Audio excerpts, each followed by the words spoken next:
건축가가 하는 일은 궁극적으로는 공간이 아닌 시간을 설계하는 것인지도 모른다. 공간은 수단에 불과하고 시간은 건축의 목적이 된다.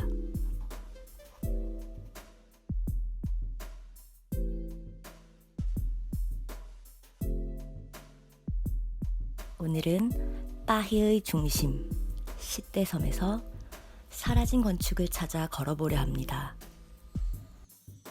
사라진 건축, 그러나 존재하는 건축, 그리고 시간이 설계된 건축.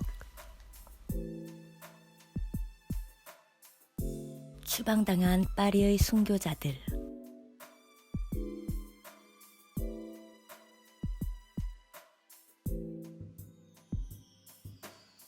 유배 순교자 기념물은 제2차 세계대전 중 BC 정부 하에 독일의 나치 소용소로 강제 추방되어 학살된 16만 명의 프랑스인들을 추모하는 추모와 위로의 건축이며 나츠바일러 슈투르토프 수용소에서 학살된 20만 명의 이름 없는 사람들을 위한 공동묘지입니다. 우리에게 일제강점기와 친일이라는 어둡고 아픈 역사가 있다면 프랑스는 BC 프랑스라는 오점을 현대사에 남겼는데요. BC 프랑스는 제2차 세계대전 프랑스가 독일의 항복을 요청하며 탄생한 자발적인 대독 협력 정권이자 친독 정권입니다. BC 프랑스는 나치 독일의 괴뢰 정부는 아니었으나 나치 독일의 적, 즉 레지스탕스, 공산주의자, 프리메이슨 단원, 유대인 등을 체포, 처벌, 제거하는 일에 의식적이고 적극적으로 협력하였으며 민족의 자존심을 집어던지고 굴욕과 타락뿐만 아니라 나치 독일의 박해마저 미화시키는 선택을 했었는데요.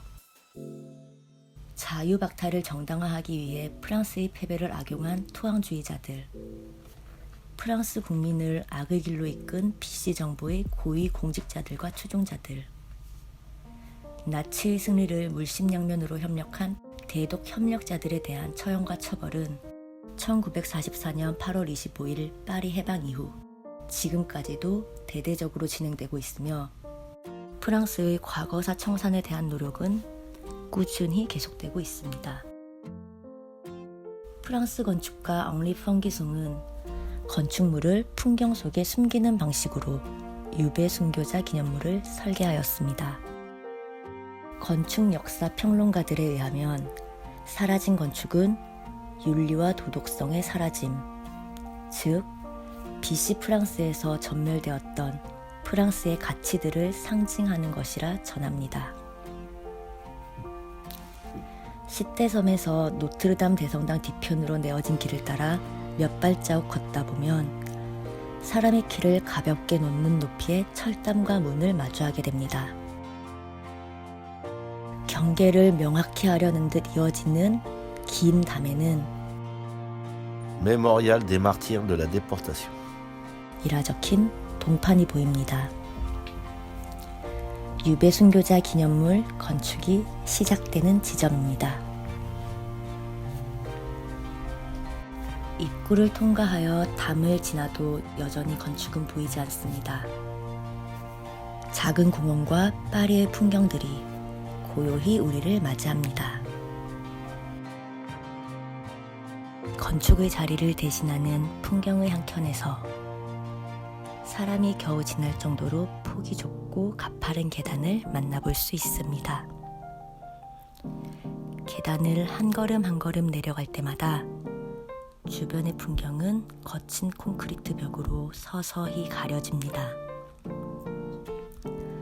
좁고 가파른 계단과 높고 단단한 콘크리트 벽은 수용소로, 지하 벙커로 또는 가스실로 죽음을 향하여 걸어가야 했던 처참한 역사적 시간을 체험하게 합니다. 삶과 죽음의 경계에서 전쟁의 공포를 마주하는 사람은 그도 그들도 아닌 계단을 내려가고 있는 나라는 것을 깨닫습니다. 약 5m 높이의 콘크리트 벽은 주변의 풍경을 모두 지웠습니다. 우리는 분명 바뀐데 갇혀버린 듯한 감정을 느낍니다. 높은 벽, 만질 수 없는 하늘과 생강, 외부와는 완벽히 차단된 듯한 적막한 공기, 날카로운 조형물, 거친 질감의 벽과 바닥, 공간을 구성하는 모든 요소들이 탈주할 수 없는 집단 수용소에서의 감정을 불러일으키는 것만 같습니다. 건축가 팡기송이 제시한 언어 속에서 타자의 기억은 나의 기억이 되고 우리의 기억이 됩니다.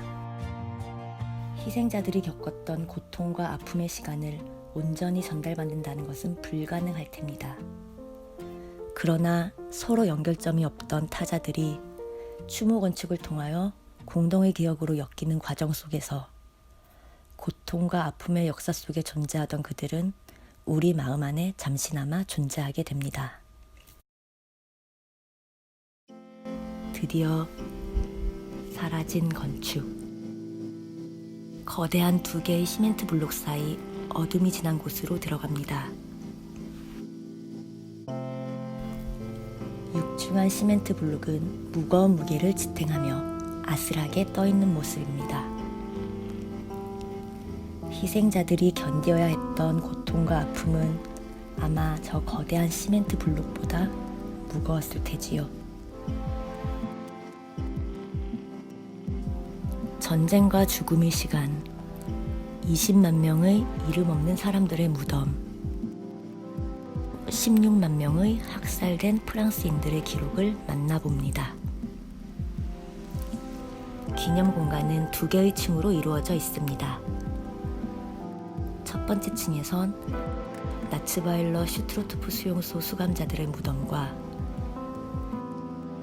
전쟁 중에 희생된 16만 명의 프랑스인들의 이름이 빽빽히 기록된 추모비를 만나볼 수 있습니다. 그리고 이어지는 다음 층에선 전쟁과 학살의 기록을 대면합니다.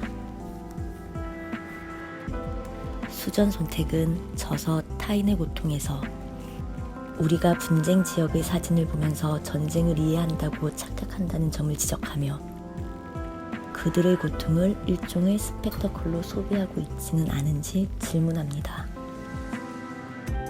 유배 순교자 기념물 역시 여느 전쟁 기념관들처럼 폭력적이고 참혹한 순간들을 기억하는 사진의 자료들이 전시되어 있습니다. 내가 아닌 그들의 고통, 나와는 시간적, 물리적, 역사적, 관계적으로도 거리가 먼 타인의 고통입니다. 그러나 이곳에서 만나는 사건의 자료들을 가볍게 소비할 수도 무관심할 수도 없다는 것을 느낍니다. 유배 순교자 기념물의 공간은 가슴을 울리는 방법으로 다가갈 수 없는 타자에게 다가가도록 우리를 이끌며 그 공간에서 경험하는 시간과 역사의 체험은 과거의 불행한 사건이 재현되지 않도록 지금의 관점에서 사건을 새롭게 해석할 수 있는 가능성을 제시합니다. 이제 다시 기념관 밖으로 나가봅니다. 바깥 세상과 단단히 단절시키려는 듯 느껴지던 높은 콘크리트 벽의 답답함보다 넓은 하늘, 흐르는 강물, 시원한 바람, 그리고 자유롭게 비워진 장소의 공간감이 먼저 가슴을 두드립니다. 전쟁과 죽음의 시간을 대면한 우리는 우리도 모르게 안도의 감정을 느낍니다. 삶과 죽음의 경계. 유배 순교자 기념물은 경계에 선 건축이자 시간이 설계된 건축이며 위로와 추모의 건축이라 소개해드릴 수 있을 것 같습니다.